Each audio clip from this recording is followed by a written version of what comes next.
webinar. What was the title of the webinar? Something about 3 keys to authentic business. Yes, discovering the 3 keys to help you tap into your authentic business flow. Yes. So 3 keys that we're probably mostly going to focus on today are connection, flow, and focus. And they're actually not the only 3 keys that I know about. They're just the first ones. They're the ones that you need to do first before you can get onto the other ones. And we're finding that working with healers and wellness practitioners, a lot of them are really good at what they do with their healing work, but not so amazingly good at their business work. And so we need to kind of start with basics. Also, because we're talking healers who know all about authenticity, doing business the way that a lot of business is done, which is deeply inauthentic, is really not going to cut it. So we have to go back to basics and kind of redesign how we're going to do this in a way that is really going to be authentic and kind of loving, loving business rather than hustle business.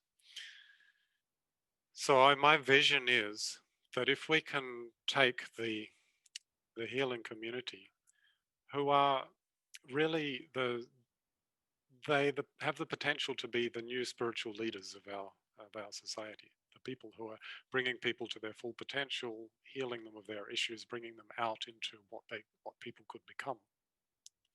My vision is that these healers, this healing community, if they could have their full impact on the world and work with more and more people and make more of a difference, then that would make an enormous difference to everybody else in the world. So let's kind of amplify everything that's going on here and make it really, really effective.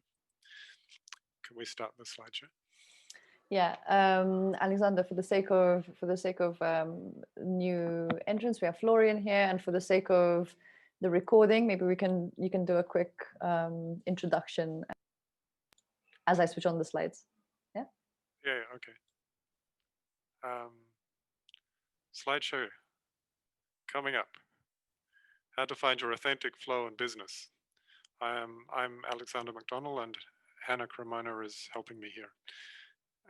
Or I'm helping her, whichever way you think about it. So we're supposed to be talking about 3 topics, 3 points, and we will talk about 3 points, but we're probably going to talk about a few more as well. And but the basic vision that we're starting with is, why are we doing this? Why is incidentally, why is a really good place to start. If you haven't watched Simon Sinek's videos about start with why, it's really important knowledge for marketing and business. Start with why. So we're looking at people who are really doing amazing things in their work. They're already making a difference through healing, through wellness, through supporting other people to achieve their full potential. And we want to make those people able to make more. Say that again. We would like to make you, people who are already making such a big difference, able to make more of the big difference. And so my vision is that if we can create a community that is about supporting each other and supporting everybody to achieve their full potential, then we will really make a great impact in the world. So we're talking about people who are coming into business, healers. You know what you're doing in healing, but business is not really your thing. Maybe we can help you to find a way to make it your thing, to make it really work for you. Let's move on. Next slide. And yeah, so that's about us. We will send you this slideshow later on if you want to read more details about us. I'm not going to talk about me too much. So let's move on to the wealth spectrum.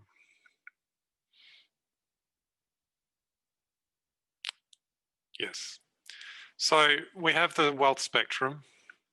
I can't actually see it clearly because now I can, because I have my Zoom channel on top of it.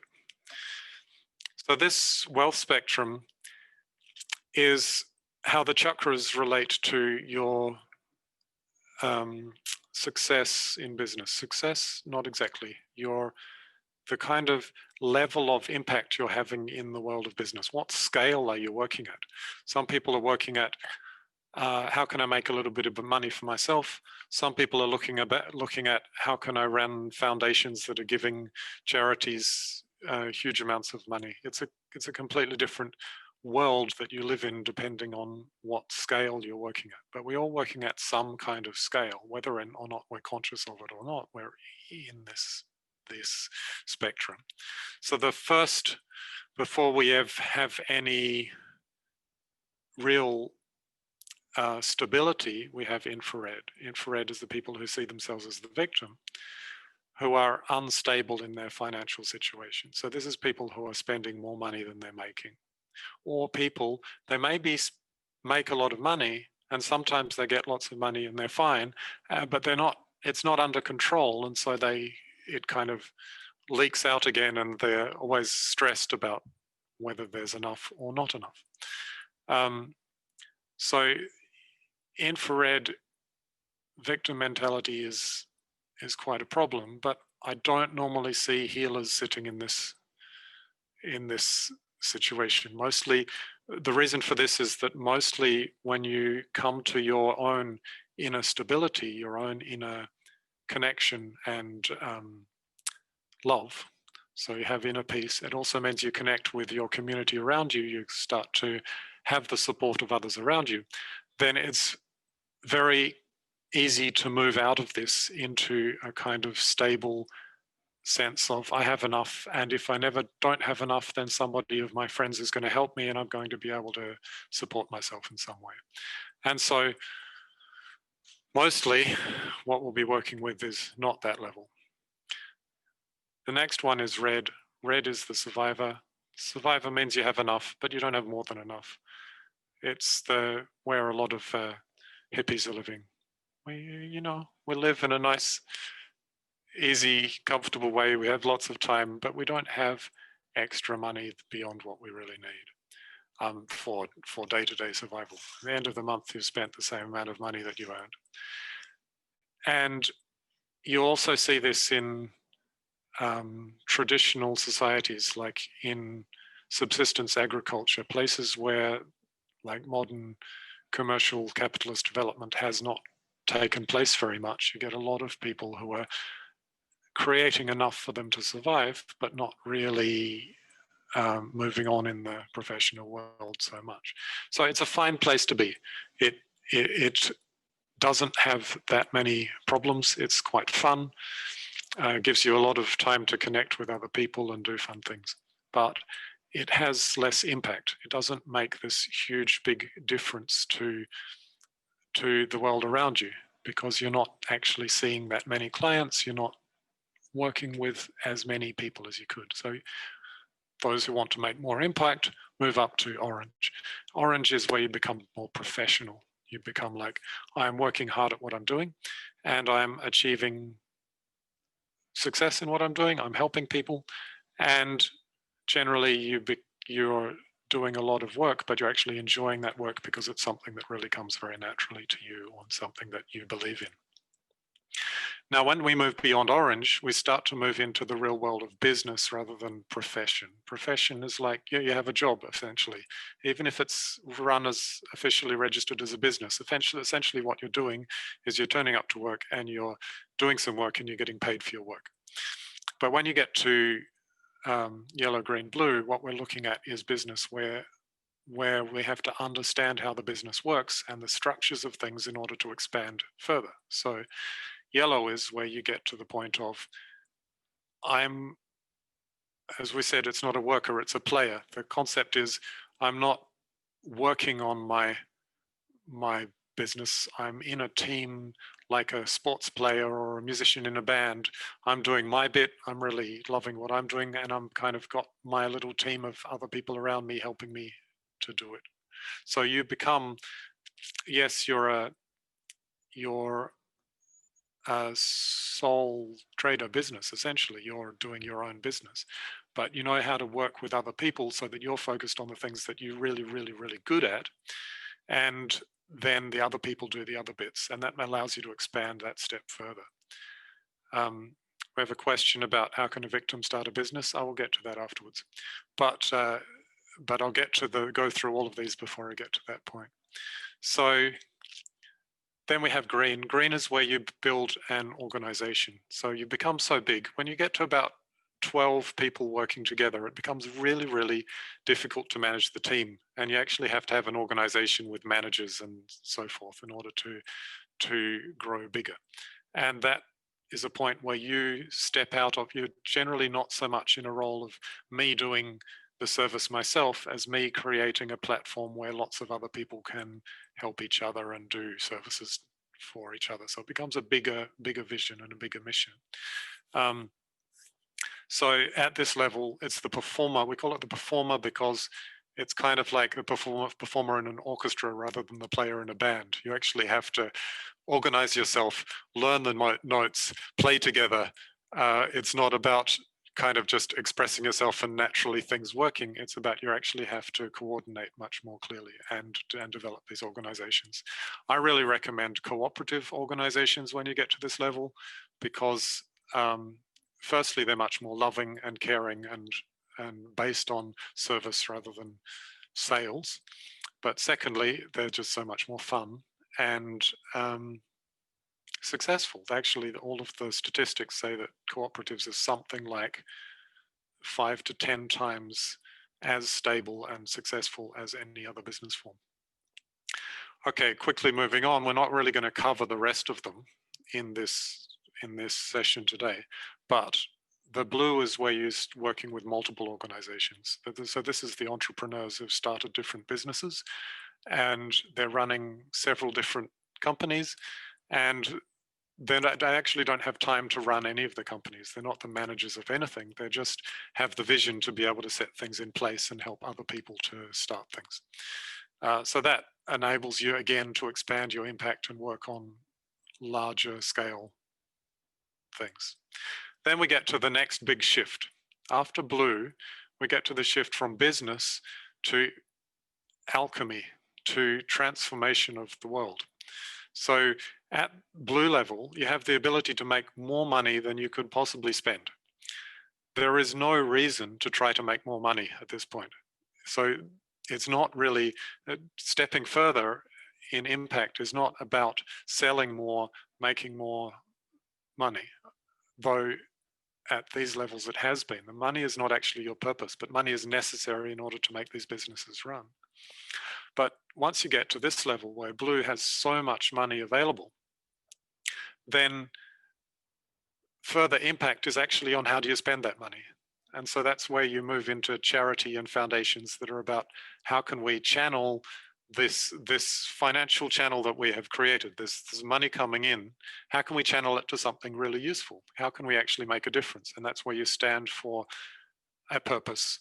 And you say, we believe in this and we're going to put our money towards these kind of projects and people are going to support that and we're going to support them doing that. So a lot of healers that I know are really interested in getting to this stage where we're working at transformation of society in some area. You're really working on a purpose rather than working on the project. But you kind of have to do the other steps if you want to get there. Then we have Violet. Violet is the composer in the sense of writing the new way that we run our society. It's about politics and economics and transforming the structure of society. I love this level. I understand it really well, but I haven't done all of the steps below there, so I'm not focusing on it too much. But what I'm really excited about in this kind of project is expanding all of what we're doing so that we can move up to this level of how can we actually transform the whole of society and not just be working on little individual levels. Essentially how it's done is harmony. You have to get everybody to agree together. You have to create visions that really unite and don't create conflict. At the indigo level, this level below, you're working on one particular vision, one particular mission, and you get really excited about that, and you stand for that, and you talk about that, and you do a lot of good work in that. But you'll find that some people love that mission, and some people kind of think that you're off track and disagree with you. So you create a certain polarity. Violet is where you step beyond that polarity and you find a vision that is possible for everybody to step together towards. The final one is ultraviolet, and ultraviolet is somewhere that you can't really live. It's dead people. So this is people like Gandhi and Jesus who've died for their mission, and they are still influencing the way we think and the way we work and the way things flow in society now, beyond their death. They've left a legacy behind that influences us despite their not being active in the world anymore.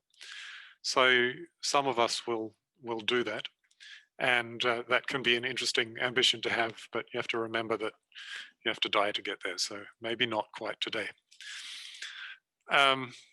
So of you who are here in this webinar, do we have anyone at infrared level?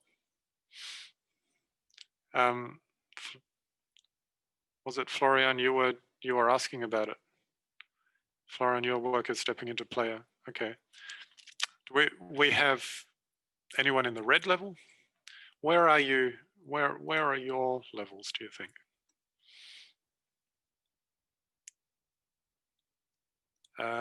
You can unmute yourselves and you can unmute and talk if you want, or you can put it in put in the chat. Yeah. Oh, this is so exciting, guys. Yeah. Okay. Yes, this is absolutely exciting because you're literally kind of saying what's I've been thinking and walking. So thank you so much. Yeah, I'm really like I said, I have been a worker stepping into player, and Hannah's been so helpful with that. But she knows my visions. I have violet visions, and even the UV visions are very interesting. We can discuss it another time. But just the spiritual aspects to that too. Yeah. So you're right. Love it. Thank you so much. Okay. So what's your what kind of work do you do? What kind of service do you provide? Well, I am a medical doctor, but I'm also an Army war veteran, and I suffered from PTSD, which I just discovered 3 years ago. And just through my life journey right now, I've also been trained now to be a transformational coach, and the system really works really well, and with all the healing. So right now I'm actually looks like, and this is very interesting that we're talking about all this because the ultimate is up there, right? Yeah. That one. Which is I really want to transform basically my people, right? Who are the doctors, right? We suffer a lot of moral injury. There's PTSD with that. We don't even recognize that. We call it burnout. There's so much out there. Yeah. But that's going to be a 3 to 5, 10 year, because I'm basically just collecting all the, everything to do maybe this even curriculum. more. And even more. I personally made a 40-year life plan for all of the transformation I want to. Yes. Want to make like figure. That's about my life journey. Exactly. But right now I'm still in the I'm still in the worker player, taking those baby steps, but that is the ultimate is that 15 years from now. But right now I'm taking those baby steps so I can coach people and also help whoever I can help. Basically my doctors, the people that I know that are going through the similar journey that I'm on. So Cool. So like you said, to get to that purple or whatever blue, I've got to get right Got to to go the through yellow the other stages, and then to the blue. So that's where I am. So thank you so much. Lovely. I like to see the end goal. If you see the end goal, then the little teeny tiny habits or little tiny perseverance, more the interesting, sacrifices, it's okay, it's all cool. So thank you so much, sir. Thank you. So Vinesh, would you like to come online? Thank you so much for sharing so precious knowledge. Actually, I want to know that I am also in working like orange, but sometimes I also shift in the many blue, and sometimes I have creative ideas. I have organization. Even I haven't resources, but I am doing also creative work. So at the same time, can we have many roles in these in this chakras you have showed that? Sometimes we are worker, it's still we are creative, still we are example for others, still we are making something new or giving new ideas. Even they have currently they haven't financial values, but still they have in future, or they are going to play a major role in our society. What often happens is that we start to set the foundations for another level, but we haven't really stepped into it. So if you're financially still tied to your job, then you're really in orange. But while you're tied to your job, you set the foundations ready to step into that other level, and then you can step from your job into that without leaving a gap. So it's kind of, if you just drop your job, quit your job, and now I'm going to start a business, you've actually jumped from orange down into infrared because you're losing money. Yeah, you did that. A lot of people do that, and it's kind of a common kind of direction that that people think is a good idea. But it may be, in many cases, better to stay in your job, keep your orange, start to build something on the side, and then you can step straight from that smoothly into what you've built. So it's a good idea.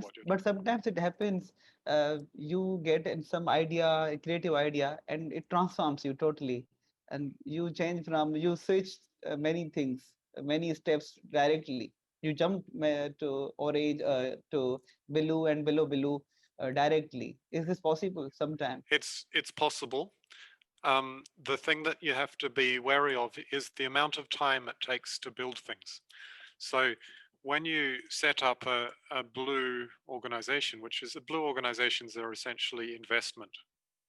They're like angel investors or something that is dealing with investing things, starting things. It's going to create value in the future. Then it can take years for you to see the financial return for that. When you're starting yellow and you're starting a business, a small business, it can take months for you to really get that going. And green is somewhere in between. So if you're going to jump, then you have to be wary of the amount of time it's going to take for that thing to go, be ready and get going. And you have to make sure that you're able to lift that up. And so yeah, if you spend the time, it's possible to jump. But the other issue is that you may be missing out on some skills. You may find that you've jumped somewhere and you're missing out on the skills below, and then you're going to have to fill in those skills.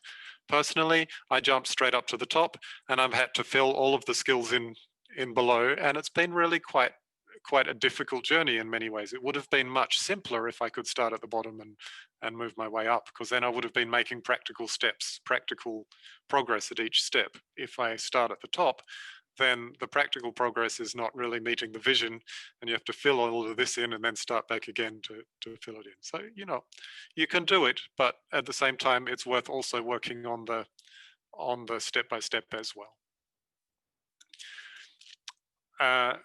Blossom, welcome. Simon, would you like to share as well, or do we move on? Sure. Yeah, very happy to. Yeah. I'm that classic portrait you painted right at the top, which is experienced healer, inexperienced business practitioner. And I'm a sole trader, looking to move into group work and scale up through that through that medium, partly because there's the possibility of impacting more people with the work, but also as a business model that seems to make sense as well, and each of course informs the other. So I'm on in terms of the business, on a steep learning curve at the moment. I'm absorbing everything that's available. Yeah, wonderful. And do you feel like you're more red or orange? Do you feel like you're I reckon I'm kind of in on the twilight zone. On the twilight zone between red and orange. So one day I'm in one, and one day I'm in the other, I suspect. Yeah, fair enough. Yeah, so that means that that's still kind of getting the orange really settled in. Yeah. So Blossom, do you missed the introduction about this topic? Yes. You can unmute me, mate. Yes, I missed the beginning. Yeah. Where are you in your business at the moment? On a scale from 1 to 10. What were the colors about? The colors are about how,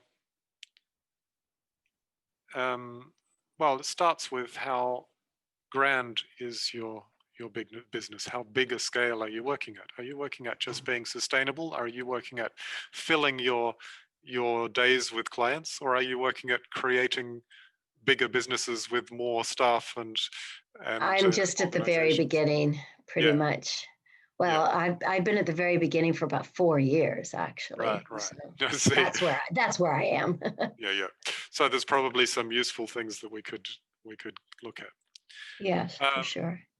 So questions that came up here was something about victims starting business. Okay. My recommendation for victims starting business is get a team of 5 friends. And this is my recommendation for anyone starting business, actually. But it works for victims as well, which is you get a team of 5 friends and you say, we're going to all help each other to be successful. We're not going to be like clients of each other trying to sell each other. We are the team. We are the power team. And we're going to say, you are going to be successful and I'm going to make you successful. And then what you do is you quickly step out of it being about me alone, which is really the victim mentality. It's all about me, poor me. Why is this happening to me? It steps into I can help you, you can help me, and creates the community stability that red flourishes in. So you very quickly can move out of the infrared into the red if you have a support team. So that's my first tip. Get yourself a support team. And how do you get a support team? You help people. You help people. You talk to people and you say, how can I help you? And you be really generous about that with a few people. You're not with everybody. You can't spend your life doing this. But if you can take a few people and go, I really love what you're doing. I want to help you do that. Then they start to really get keen to help you as well. And so, for example, my work with Hannah, I said, let's interview Hannah and I will promote her work on my channel. I'm not asking anything from Hannah, I'm asking to promote her. And then I say, right, how can I build and expand what you're doing? And so we have some conversations about that. And I'm going, okay, I can expand and promote what Hannah's doing. And then a couple of weeks down the track, we find that Hannah has organized a webinar that is promoting what she's doing, but it's also promoting what I'm doing. So something comes back. So with a small group of people, if you're supporting and supporting and supporting, you will get support back. So that's the starting point, I think, of if you're in infrared problems. The other element of infrared is, of course, your spiritual inner journey that you have to kind of open up. And so sometimes all it takes is a little bit of meditation for people to get out of that. But that's another story. I'm not focusing on that step today because I don't think that any of us are really in that step. Okay, each level of the wealth spectrum has a principle that brings it to life. Indeed. So this is the principle of the infrared to red is connection. If you can find connection with others, connection with yourself, connection with spirit. I have some keys about that, which I will cover in another workshop.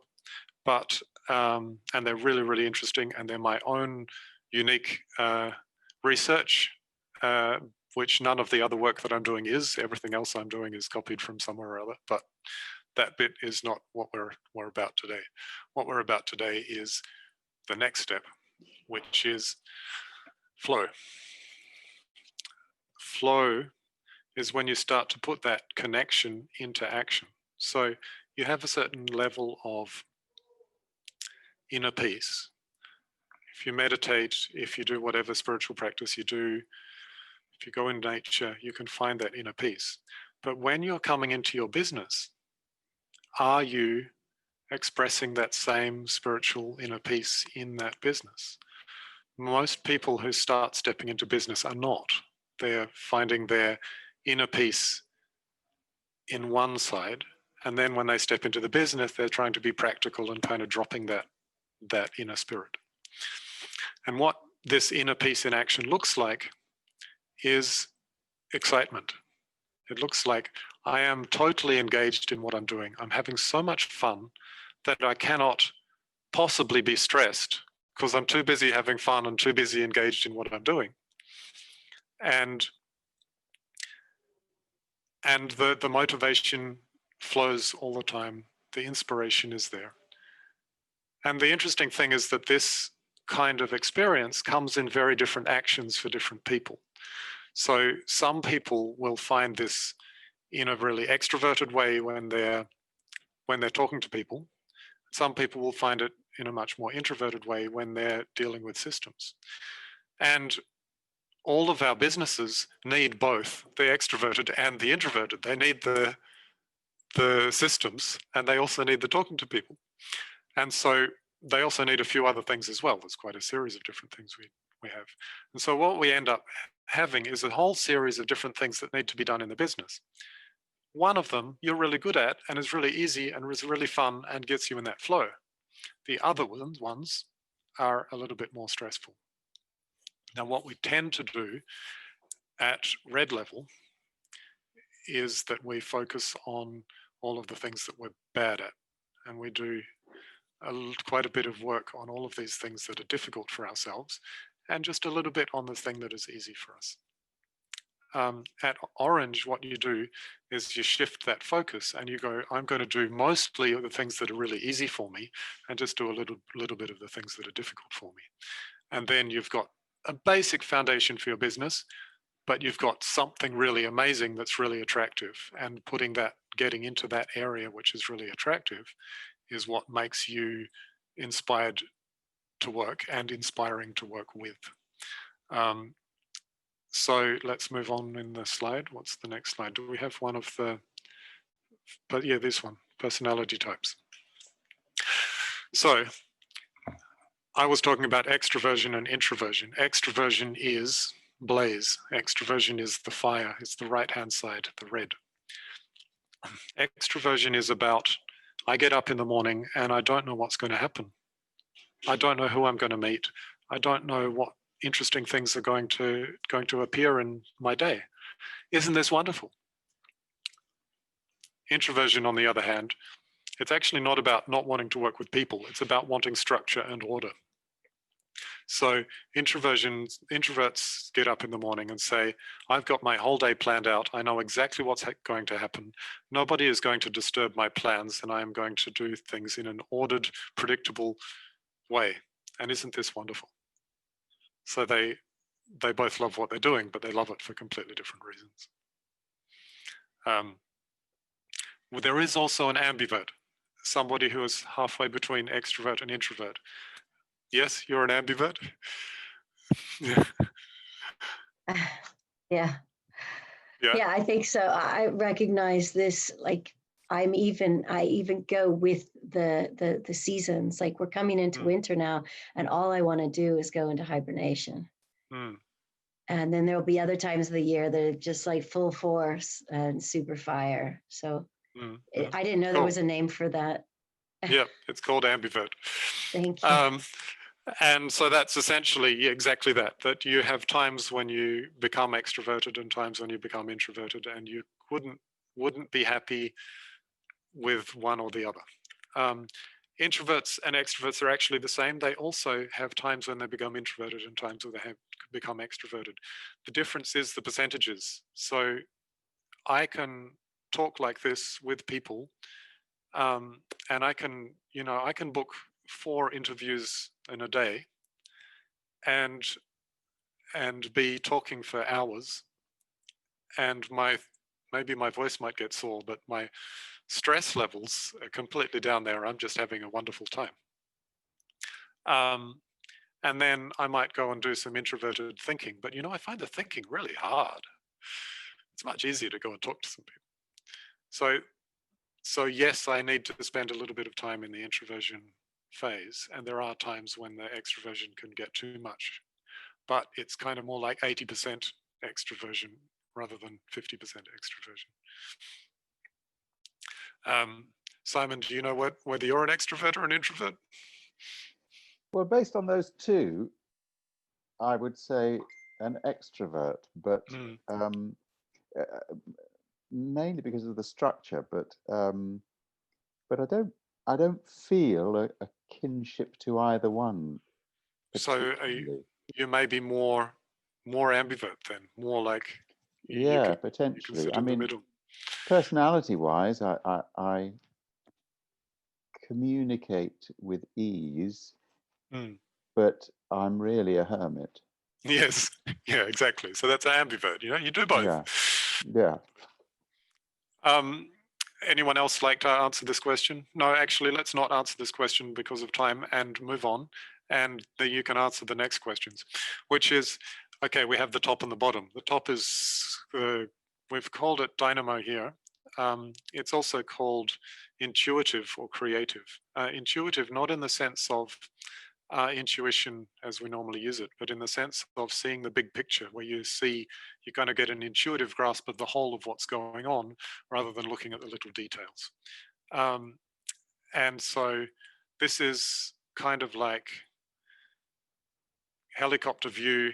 You see the streets laid out underneath you, and you can kind of see all of the cars moving around and everything that's going on in the city. But you can't actually go inside the buildings and talk to anyone and read the street signs because your vision is so big. And it's also future-based. So if you've got somebody who's really dynamo, really creative, and you say to them, let's build a garden, they will bring out a piece of paper and they will draw the garden. And they will have all of the map laid out of exactly what the garden is going to look like. And that tree there that they've put in, it's going to take 100 years for it to grow to that size. Their vision is really future-based. Whereas the opposite is tempo, timing, which is really in the now. It's really like right here and now, what can we do? And so this is where instead of seeing the big picture, you see inside. So you go inside the building, you see this, read the street signs, you talk to the people, you get to know you get a feel of it by actually being there. If you ask them to start making a garden, they'll get some seeds and a shovel and put them in the ground. Yeah. Fingers feeling, kinesthetic, not visual seeing. And that's really timing in the now, what is appropriate now rather than what is the vision for the future.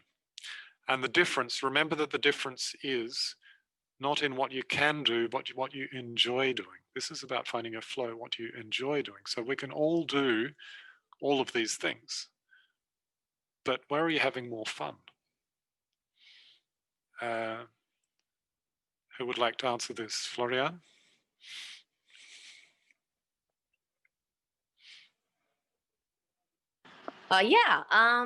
Interesting. Interesting. Interesting. You got me thinking. I'm cooking breakfast at the same time. Okay. It's very interesting. Okay, so I totally enjoy. I'm naturally a people person, so I so enjoy seeing transformation. I mean, like when you see somebody's changing right in front of you, and they've made an aha, you know, they're like, whoa, you know. And like even yesterday, I got like chills all over, you know, on my skin, and I'm like, oh, this is like, you know, the Holy Spirit's working here. I mean, this is, so that's just total fun, but it's also draining too, and that's why I'm becoming more of an ambivert. You know what I mean?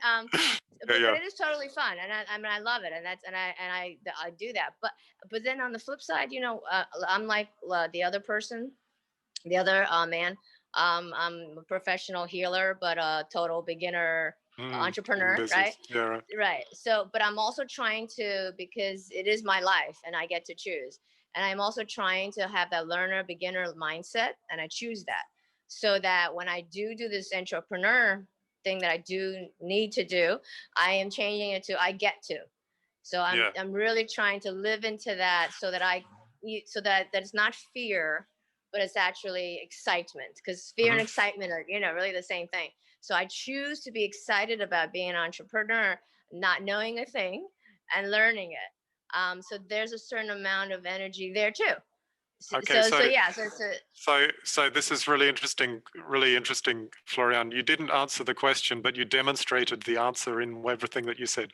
So you have not talked about whether you are more dynamic or more tempo, but what you're talking about is future. What you're talking about is your vision. What you're talking about is your excitement. And also you notice this speed and excitement in the talking. You also see it in me. I also talk really excited, yeah? This is a classic for the top of the chart. Top of the chart, people talk quickly, they've got lots of ideas, they express. Timing, sensing people, you ask them a question, they will think about it. And they will slowly come up with the right answer, where the dynamic ones will come up with the first answer and build on that and create some kind of visionary thing. So Florian is showing more energy in the dynamic rather than in the tempo. Okay, so Hannah suggested we have a break.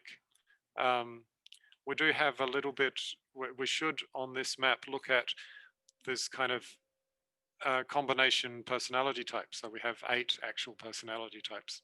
Do you want to cover that first, or before or after the break?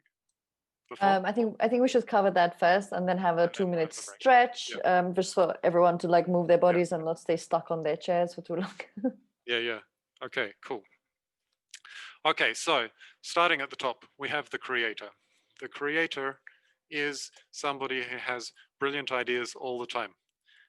They are inventors, they are artists, and they love to put these, to kind of envision what's possible, but are not always very good at actually putting that into practice, and generally find that anyway they have too many ideas and it's not possible to put all of their ideas into practice.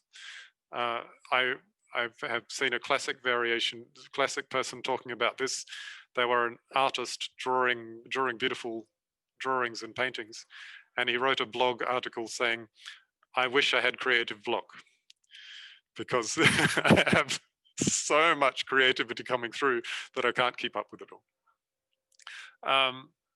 But creators in business are really good at seeing the picture and the kind of overview of what's possible and kind of putting a project together. So good at starting things. Hannah is probably a creator.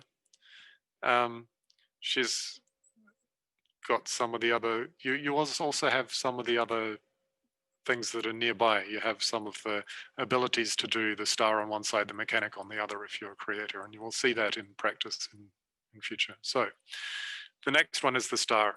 The star is very creative, lots of ideas, but those ideas are more in the realm of communication rather than in the realm of creation. And so a star performs. Most movie stars are stars, personality types, and a lot of chefs are too, actually. But that's just an interesting point, that chefs feel like they are performing to an audience in the same way that a movie star feels like they are. Yes, exactly. And so the stars don't live so much in the realm of ideas as in the realm of ideals. They have some concept that they stand for and they're able to express and get people excited about it. What you're seeing in this webinar is how a star does business, because I'm a star. And what I'm doing is showing you this exciting vision, and you get excited by that vision and you want to get involved because you see that exciting vision. And that's what stars do. They show you the vision, they tell you the story, and they're generally on the other side of it, not very good at actually managing the money. But moving on, supporters are also about communication, but they have less to say. So where a star really has something to say, they want you to sit and listen to them. They want you to have an audience that is going to be giving them the space to speak. A supporter wants to have a conversation. So they want to have one-on-one conversation. They're the best coaches because they really love to listen and hear people's story and help that other person to achieve their best potential. And so in business, it's really good for someone like this to have a team, because they're so good at helping other people achieve their potential. They're actually better at taking a team of people who are kind of doing business together and going, I'll help you do really well, I'll help you do really well, I'll help you do really well. Yeah, you're a bit like that. Rather than selling their own work, because their focus is not on selling, it's on helping others to succeed. They can, of course, work as counselors and coaches, and many healers are this type as well. But often as they step up more into the business rather than just into working on the service that they provide, they often take this role, which is more like managing the team rather than doing the work themselves. Then we have the deal maker. And a deal maker is also called I would call it a connector. Deal maker is not the best word, but it's the one that was chosen by the place where I learned this from. But connector, they're people who like to meet people and like to make connections. They're not so good, they're not so interested in talking to the extent where they would prefer to listen. And so they would like to ask you, who are you? What do you do? What's so exciting about you? And they are the best at networking meetings. They go to the networking meetings, they meet everybody, they actually remember everybody that they've met, and they figure out how they can put those people together into something. And so they often become agents, where we're going like, okay, if you want to find, so for example, in the healing industry, a really good job for a connector or deal maker would be somebody who puts together a network of all of the different healers and makes sure that the right clients come to the right healer. They would know how to do that really well. Then we have the trader. The trader, again, another name that we could do better with. It's like a server, someone who enjoys serving. A trader says, how can I help you? And a lot of healers are traders, because the sense of service, of how can I help you, is very strong in healers. So how can I help you turns up in different areas. It turns up in nursing and healing and doctoring. How can I help you? It turns up in waiting. So good waiters are traders. They come and they say, how can I help you? They figure out what it is that you need, and they go and organize it and bring it for you. Notably, they're not interested so much in the long conversations. They want to say, how can I help you? Here's a little bit of, yeah, I understand who you are, what you are. There's a short conversation there, and then they go, I don't know what more to say. Okay, I'm going to go and do it. So it's a much more, let's have a short conversation, figure out what it is, and then get into action, rather than somebody who wants to keep talking. And so there we have two roles for this service, is healing and in waiting. But the third one is shopkeeping, buying and selling. So when you go to a shop assistant, what do they say? How can I help you? And so people who have this ability are able to run things, run shops really well. They're able to say, here's the products, here's what's being sold, and can I find the right product for you, and provide that, allow that to be provided. And they're also very good at buying. In the way that they're good at selling, they're also good at buying, which means that they're good at running the shop that's not just running their own services, but also bringing in other people's services. So you just made a trader new friend who is driving you to your appointments. And Florian, you're star or supporter. Having a trader in your life is really good, because they've got skills that are in a different area. You really want to have some connections that are from different realms that can do the bits that you have trouble with. And so if you've got that, then it really helps. At the beginning, you're not going to have that officially in your team, but you want to have a friend who does it, and you can say, help me, I don't understand how this is done, and they step in and they help you. So keep going quickly, cover a few more. The accumulator, you could also call them an investor. They look for the long term. They want things to stay safe and secure and to grow and grow and grow in the long term. If you're on stage as a star and something goes wrong,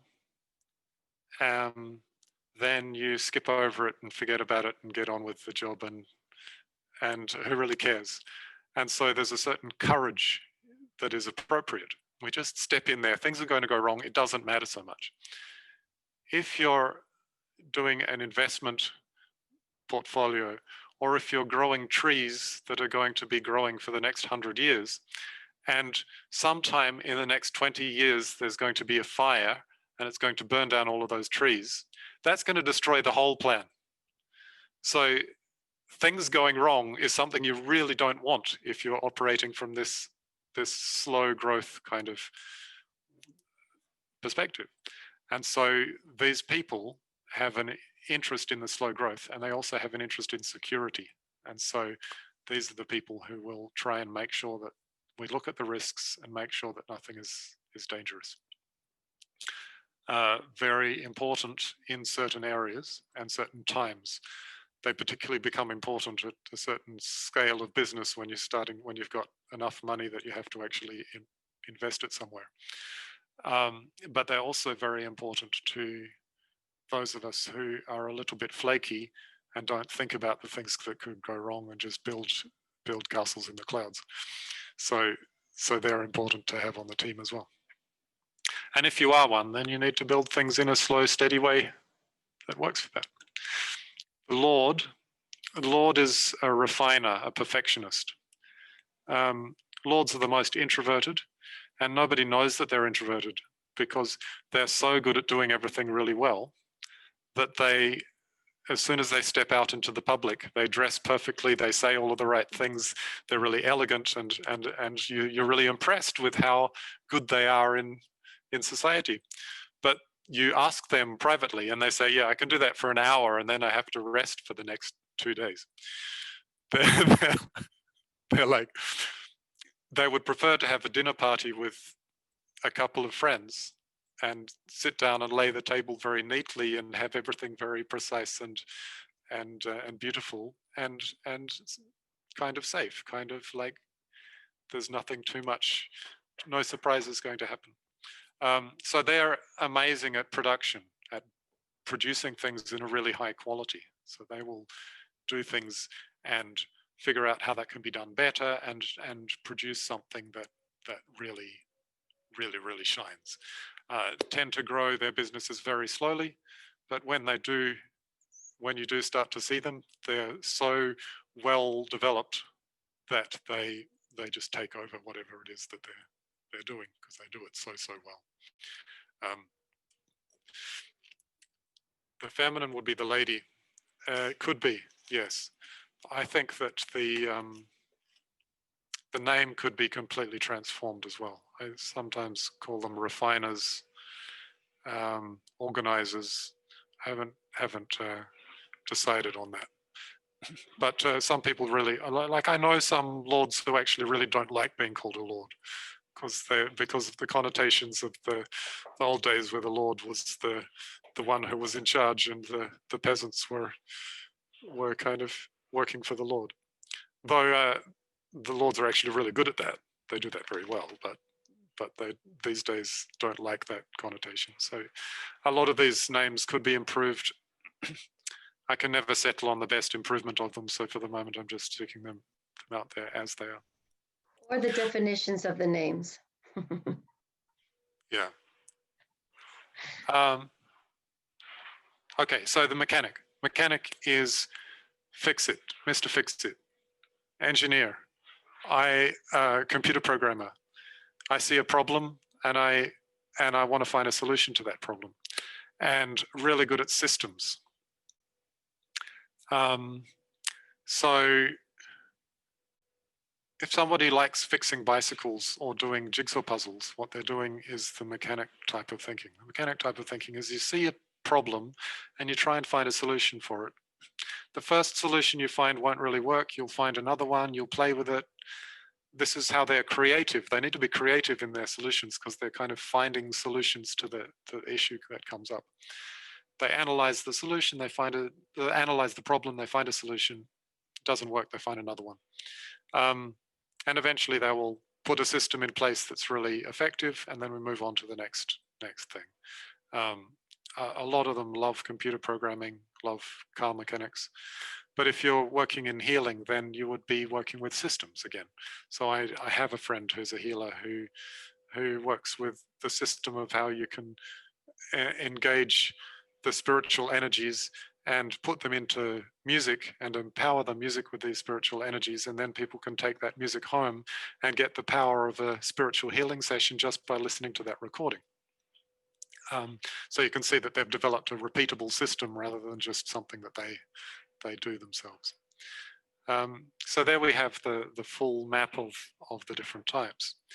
And it can be really easy, really good now to try and think about who you are. And the question to ask is, what of these activities would I do all day long for a week and come out of it energized and wanting to do more of it? We can do a lot of these different things, but there's only one that you can do with that kind of stability day in, day out, where you just keep going and going and going and going. And that's what gives us the power, the inspiration to move the business forward one step and the next and the next and the next every day and not get tired of it. And to be turning up with a kind of loving, generous, excited flow rather than a workflow, which makes you also much more attractive in that way. And so the next question to look at is, where do you fit? Simon, do we have these written down? I will find them and share them. Maybe in this little break, I can find a connection to the definitions. I do have them somewhere. Thank you. Cool. So let's take a few minute break. Did you all manage to figure out a personality profile that you think you are? Is there anyone that didn't? Anyone that really doesn't know what they are?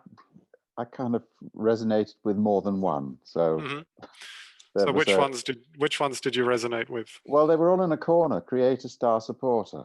Yes, creator, star, supporter. Okay, so that almost always means you're a star, because we tend to have an ability in our wings, in the things that are kind of close to us. And so if you got 3, then you probably star is the one to focus on.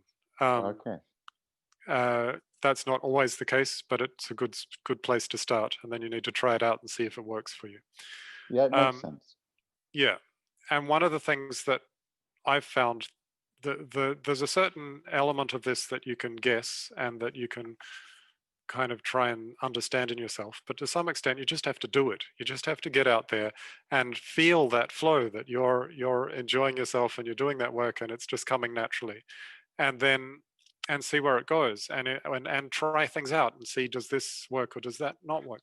And one of the things that I notice is that it really shows up actually just in how much money I make. So I always make money when I perform. If I spend a month focusing on my performance, I make money, and I don't even know why I make money. Yeah, I don't have. I spend this month focusing on performance, completely ignoring all of the things that I should be doing, like sales and developing products and developing whatnot. And all I'm focusing on is performance, and I find that opportunities fall at my feet. And then I go get some kind of wave of sense, and I become more like a sensible person who goes, I really need to actually focus on these products and sales and systems. And I spend a month doing that and I make absolutely nothing.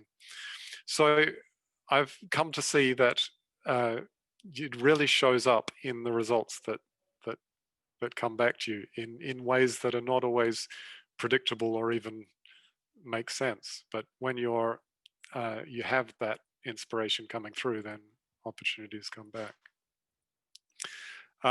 So this is the key to shift from red to orange. If you are in that beginning phase where you're getting a couple of clients, but it's really not growing, to be really big and successful and having lots of clients coming to you, you need to be working on getting into your flow. And if you can get into your flow, then you'll be able to turn up day in, day out, make progress, move somewhere. Over the space of a couple of months, you should be really, really developing steps forward from red into orange. And this is something that I'm excited about, and I can help you with if you want to work at that level and needing to work on this, finding the flow. And as we've talked about the 3 different keys to business, the first one was connection, and we kind of just skipped over it and haven't really gone into it because nobody really has an issue with it here. But the second one is flow. And the third one, once you've developed that flow and you're wanting to move beyond the orange into the yellow, beyond the worker who is working hard, successfully, but working hard, to somebody who can play at their strengths and expand bigger, really developing the small business to its potential, then you get focus. And focus is about choosing all of the different places I could send this energy. Where am I going to send it? So I'm a star, I'm performing, I'm talking about things. I can do a whole lot of different kinds of performance. And if I one day turn up playing the violin and the next day I turn up playing the guitar, and then I record a song about spirituality, and then I talk about conscious business, then my energies are very scattered, and the level that I'm able to really succeed at is limited by that scattering. If I can decide it's all in this direction, then I can make much more progress. So I turn up and I say, right, it's conscious business, let's go conscious business, conscious business, conscious business. I might spend a month talking about that, then I'm actually going to make progress in that particular direction. So this is where people talk about target marketing. What is your target market? What is it that you're focusing your business on? And this is actually very difficult to do until you've done the previous steps. So I was, for a while, I was really complaining about target marketing because I couldn't do it. The point was, yeah, Hannah knows about that. I had a good conversation with her about it. It's on my channel, actually, my conversation with Hannah about this. So Hannah really, her work is all about target marketing, and I'm saying, like, don't like target marketing. But the point is what level you're at with the business. So once you're getting to that orange and you're getting a lot of traffic, a lot of action in your business, you've got a lot of clients, a lot of success, you get overworked, and you need to actually focus in one direction, and you want your work to become a small amount of work to make a larger amount of impact. And so that's where focus becomes really important. And this is where Hannah's work becomes really important. So we're going to move on to the next step. And Hannah's going to talk a lot about this one. So just to clarify, Blossom, talking about target marketing, meaning niche. It can mean many things, but it's our focus. our objective is to bring focus and clarity into the steps that we're taking, and following up on what Alexander was talking about, and putting that energy into something that's going to create impact. So we don't want to be like trying everything, doing everything, trying to serve everybody, but this can often lead into exhaustion and overwhelm. And I've seen too many people give up on the whole idea. So this is when we actually start developing like a road that is manageable, and that gives focus, and your energy is in one place. So when we talk about embodying the practice of marketing, it goes. The reason why I think Alexander and I are teaming up in this way because it's so important that we understand who we are as a person coming into the business space. But it also involves understanding who we're trying to serve. So coming back to our purpose, why are we in this space, and who are we trying to serve? Who are we trying to create an impact for?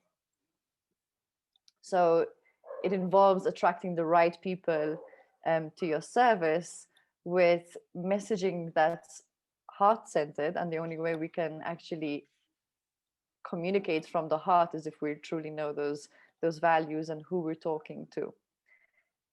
And then adding on strategy.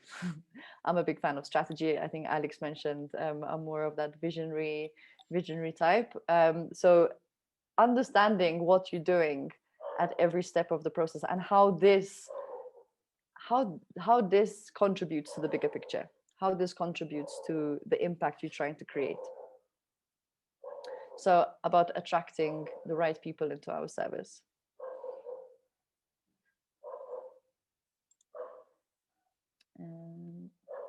The next part is converting with integrity, and we spoke a lot about this the other day in my group, and we spoke about marketing and sales with integrity, and we spoke about many things. but and it all links again with each other. It's all about understanding your values, understanding who you're targeting, who you're speaking to, letting go of those that need to have a client to grow your business, and really come back into the space of serving and integrating your techniques and your tools and that space of love and kindness in your business too. So we don't separate them. Sales is not a icky process. We need to somehow bring your practice in together. I'm not sure if that's resonating with you. Why do we sell? What's the reason to do sales? Quick quiz. Anyone else want to answer that? Not just Hannah? Yeah, open up the floor. Come on. Well, it's more of an opportunity to actually get our service out there. Yeah. So a sale is really, hey, this is the opportunity. I've got some medicine, and so here it is. Mm-hmm. Simon, you got an improvement on that, or an addition to that? It's reciprocal. I mean, great to have the service and the intention, but you're also trying to make a living and eat. Yeah. So there is there needs to be a two-way sustainable. Absolutely. And how about thinking about it this? What do we mean by wealth? How would you define wealth? If you define, I mean, obviously the concept of defining wealth as money is ridiculously wrong. But not even economists do that, but conventional economists do define it in a way that is still a bit silly. But what if we defined it as the ability to get the things that you need or want? So I need some food. Simon, you were saying I need a place to live and I need some food. This is, I would be more wealthy if I have these things in my life. Somebody that is going to be your client needs some kind of healing, and they would be more wealthy if they had that healing in their life. And so actually the sale is a way of increasing the wealth for both parties at the same time. You're increasing the wealth of one by giving money, and you're increasing the wealth of other by giving the service that they need. So it's not actually like we often think of it as like, why are we asking for the money?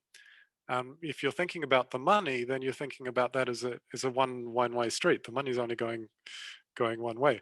But if you think about the wealth as being the ability to get the things that we need in life, then actually the wealth is increasing on both. It's not a give and take, it's a give and give.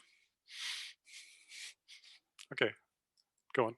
Definitely, and just to add on that, going back to the wealth spectrum I mean, this is when we start really to create impact, and where we can use that income, that receiving, to do better things with that money, and flow and channel that money, flow that wealth, and not only money, but the wealth of abundance and joy and freedom and healing and whatever that brings in your service and to your clients, rechanneling it to other spaces.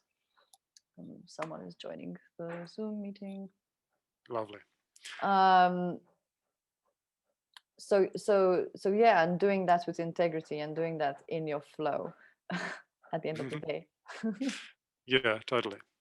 And so this stuff about how you convert with integrity, this is all really important stuff, but it so helps to have an understanding of your flow when you're doing it, to come into that with a sense of, I know how I express myself. Now I can adjust that to what the other needs, kind of.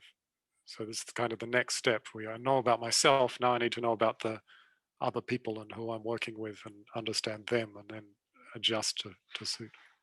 Of course, because then, well, you're serving somebody, right? So it needs to be about them. That's right. And for me, the investment part is important, because they are investing in themselves, and they are committed to making that change or that transformation that they're looking for in their healing, or in their whatever it is that you're working with them for. So for me, that is quite an important element of it. Okay. Can I raise a kind of note on that one? That there's often, I mean, I think, what we haven't said here is that often with caregivers in the broadest sense, there is a difficulty with the relationship of money for care, that there is a psychological leap for many of us to make in terms of being rewarded for something that feels as if on some level it should be altruistic. Yes. Yeah, that's a big issue. And so I have a lot to say on this issue, because I think that it's often skipped over. It's often kind of treated as this is an issue you have to just get over and get on with in your business. And I don't think that's fair. I think there's a good reason for this issue, and that we need to find ways that really feel authentic for dealing with it. So I have a couple of thoughts on that. One of them is that when we sell other people's work, we become less, it's easier than selling your own work. So I was sitting with a bunch of young girls who had done some jewelry and were selling their jewelry on the beach. And each one of them was selling their own jewelry, sitting next to each other. And they really had this same issue that you're talking about, of not wanting to sell their work. They're not feeling comfortable about it.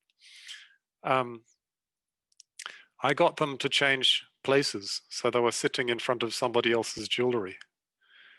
And suddenly there was this enormous energy of, yes, I want to sell this because I want to support this other person. I'm feeling really altruistic in selling. And they did so much better selling each other's work rather than selling their own work. And so one of the simple solutions is actually, like I talked about at the beginning, have your power team where you're helping each other sell each other's work, and then you don't have to actually sell so much of your own work.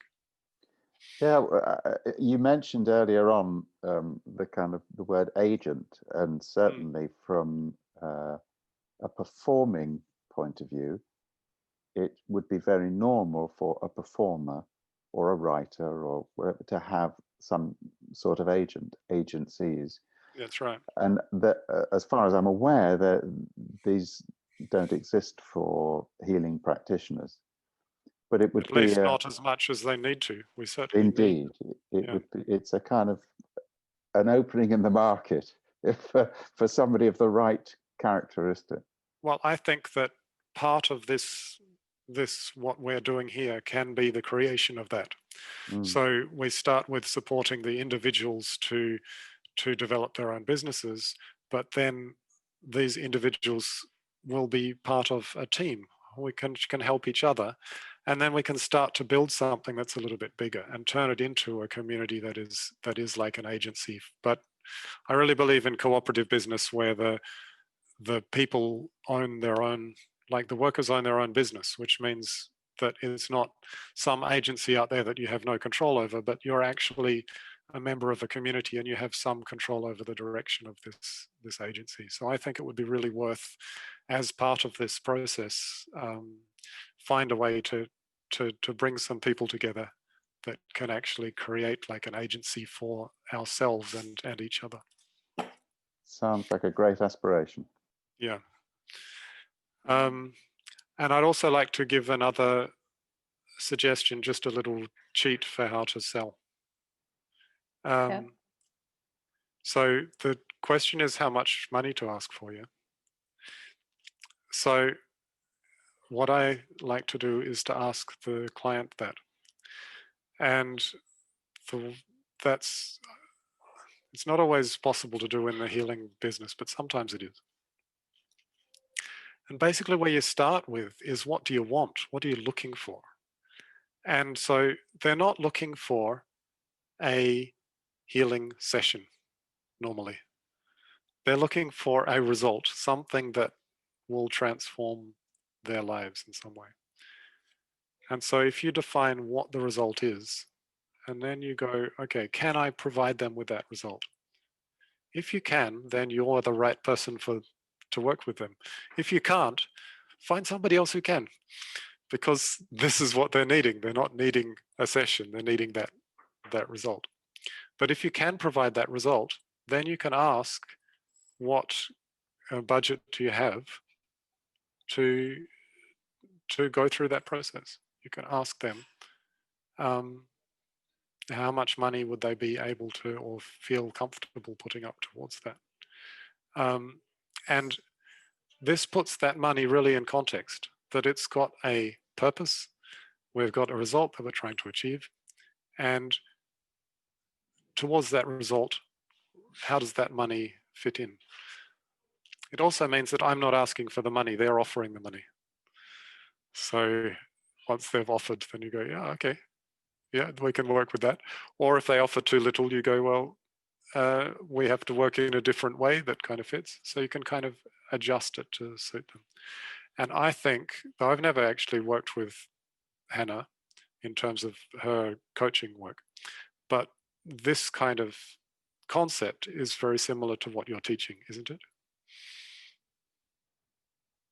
Close. I might have different views on that part, but it depends on the nature of the work. If it's healing in the spiritual aspect, it might be one thing. I have my different ideas on the charging aspect, and asking people to offer it, or to ask them what they're ready to pay, because a lot of the time they really don't understand that part. I don't understand that part. It's true. So this is a technique that doesn't work all the time, but there are some principles that are. And I've seen many people devaluing themselves, and then we hop onto a whole other flow of self-doubt and unworthiness and stuff like this that shows up in the work, and I yeah, absolutely. Another thing that's worth noting, just when you're looking at your personality profile, your flow profile that we looked at before, if you can find and get advice from somebody who has the same profile as you, it normally works. But when you get advice from someone who has a different profile from you, you have to be really careful that they're adjusting that advice to suit you and not giving what works for them. So some of these elements of what I've said here, this last thing of how to sell, this is a little technique that actually probably works really well for stars more than it works for some of the other personality profiles. So people who are more like me use this kind of technique. People who are more like somebody else, you have to use your technique, which is going to be a little bit different, but it also needs to be authentic and feel good. It must always be authentic and feel good, and that at the end of the day, which road you take and how you actually deliver it whatever, but you need to feel confident and comfortable with that, but in a way that doesn't diminish or help make you feel smaller or less valuable or less worthy of receiving. I think there's it needs to be it needs to be taught out. And another element of this finding your focus, I had a conversation with a business coach recently who's got a program called Get Rich Quick Slowly. And get rich quick slowly. So his point was this whole attitude of getting rich quickly leads us to some stupid errors. Yeah. We need to build things slowly. But anyway, the interesting point that he was making in terms of this level of finding your focus is that it has to be done with a certain level of trial and error. You actually have to try things out. You can design a system, but then you have to bring it into the people, talk to the people, and see how it works, and then build the next phase on top of that. And so finding your focus is not about, this is how I'm doing everything. It's about the same kind of natural process of finding how this works. And, you know, working with someone like Hannah will help you to see more of the path, but you still have to take steps where you're going to trial that out and see what works for you and adjust it depending on your particular business and where you want to go. Yeah, most definitely. In fact, like I'm pretty much against, I don't like it when people say you have to do this, this, and this, because it might not necessarily work for everyone. I can give you my framework, I can give you my outline, I can give you a roadmap, but the way we take it, the way we reach those next stages, really requires that little bit of playfulness and trials and finding out and feeling in. And this is why it's embodied marketing. This is why I say embody the practice of it, because you really need to find your ease with it, that is bringing results at the same time. And in fact, within so Alex talks about the connect, flow, and focus, and within that focus I speak of like another three steps. That's the attraction process, where we're attracting the right people into our business, people we want to work with, not just because there's a gap in the market that's like the logical market to go for. No, we really must want to work with these people. Again, to make it exciting, to make it inspiring, to make it fun, to wake up each day excited to work and not dreading that client that you have you've booked in. And the next phase is converting them. So converting that audience into paying clients, and this is where we deliver, and our offer comes in, which is targeted to their needs, which is going to help them on that journey. You're going to help them move from where they are now to where they want to be, where they need to be. And then the final stage is transformation and receiving. You'd have gone through certain processes that can now be repeated, that can now be semi-automated, that can now start impacting and reaching more people. So it's like setting it down as well. I put this picture in here. It's like setting down the roots so that you can start growing. And I see a lot of people who are trying to grow or trying to look into growth strategies and automation and advertising when they haven't yet done the groundwork. They haven't set the roots. They're not understanding the quality of the soil. They're looking for the flowers. And I think Alex and I had a quick exchange on this before everyone jumped in, about people going for the growth strategies and not yet having the roots set in. So I find that very, very important. Any questions on that? So here is my vision of what we can do. It's this we start with a small team, but we're aiming to create a global healing team, a team of healers who are healing in their particular areas, but are together working on the impact that we can have towards society in general, and that we can, through our individual work in different areas, we can transform people and therefore transform the society around us. And that if we can work through these layers of the wealth spectrum and the red, orange, yellow, green, we can get up to those points where we're actually having more impact on society.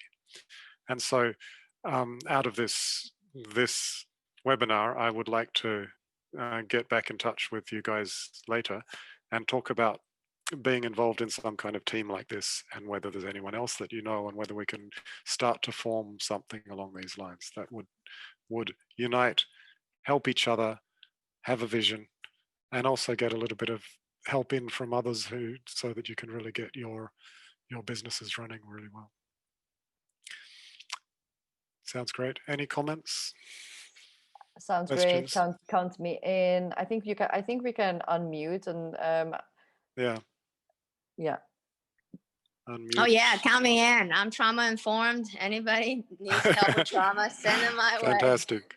Got the tapping, got the havening, got the EMDR, got the the whole thing. Yeah. Yeah. Yeah. And any other thoughts from others? Hi, Yasmin. Thanks for joining.